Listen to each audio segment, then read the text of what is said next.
Peach Pit has been the soundtrack to so many moments in my life, and with their new album coming out, it felt like the right time to take on a project that I had been sitting on for a while. My name is Judah Cooper. I'm a designer and illustrator, and today I redesigned each one of Peach Pit's album covers with my own twists, just for fun. From seeing them live to highly anticipating every album drop, I'm really excited to show you what I have today.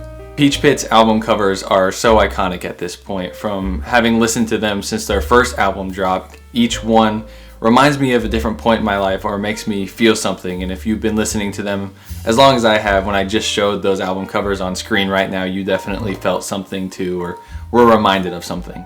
The design inspiration behind my version of Being So Normal comes from a very funny place, an AIGA ad that one of my professors just happened to show me. I love the straightforward and humorous tone to this ad with no attempt to blend the imagery, letting the type be fun surrounding the whole picture itself and laying halftones down for visual interest. I think the inspiration really shows through in this one. I really love how it turned out, with first taking the peach and then cutting it, making it literally look like a peach pit, and then setting the band members on top made for really fun imagery. Then I took a rounded corner sans serif font that I think really worked. It's bold for the title, but it's not too much, with that kind of repetitive background. Altogether, it came together very nicely, and I'm very happy with the result. For you and your friends, I had no direct inspiration besides stretching my comfort zone with type, which is where I brought one of my friends into this. My friend Travis has wonderful handwriting, and fitting to the title of the album, I wanted to get him involved. I asked him to write the title of the album a couple times on a piece of paper and send me the photo. And I wanted to use the photo instead of just tracing over his handwriting, as it feels much more authentic. Which is why I have a newfound respect for people that do restorative Photoshop work. Next step was picking a photo, and I really love this one of Chris, their lead guitarist. I like the idea of the design kind of referencing a Blue Note jazz style album where they kind of cut off the top of musicians' heads for some reason. I think it's really fun. I think the end result ended up being super awesome, and I really like how it turned out. I have two versions on screen right now, one with roses and one without roses. I kind of have mixed feelings. I'm not sure which one I like more, and I've gotten different responses from different people. So feel free to let me know which one you'd prefer, which one would you put on the front of an album, or maybe a poster or something. From 2 to 3, I did find a lot of inspiration in a few different ways, and it all started with their music video for Vicky, where these windows in the background really caught my eye, which is good enough to get started. Second, I found this really compelling layout from fellow graphic designer Jesse Nyberg, who is absolutely incredible. His information will be down below, and I really love how he uses type here and how it lines up with the imagery. It's so appealing to me.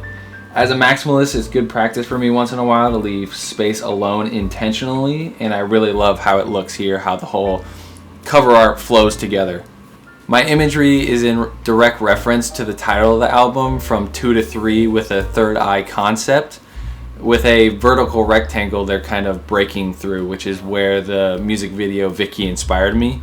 I also used a color palette that's very fall themed in reference to the music video, and I hope you like the end result as much as I do. Lastly, we have Magpie, which for me was easily the hardest out of all of them at the time of designing, and at the time of recording they haven't released that album yet, and I don't know how that record as a whole will make me feel, so I took a much more straightforward approach with it. With an image of a magpie simplified and split into 4 different pieces, what I'm trying to reference is the 4 band members coming together and making their own piece of artwork.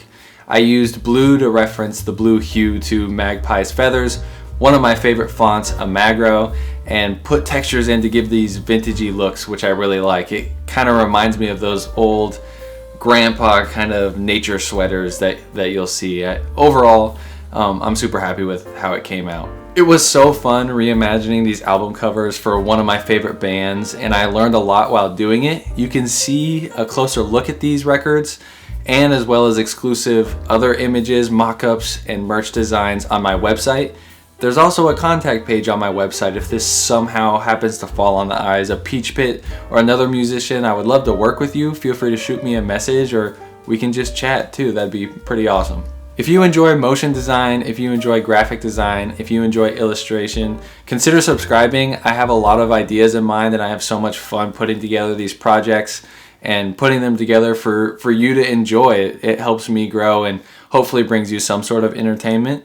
But for now, as always, thank you so much for hanging out, and I'll see you sooner than later.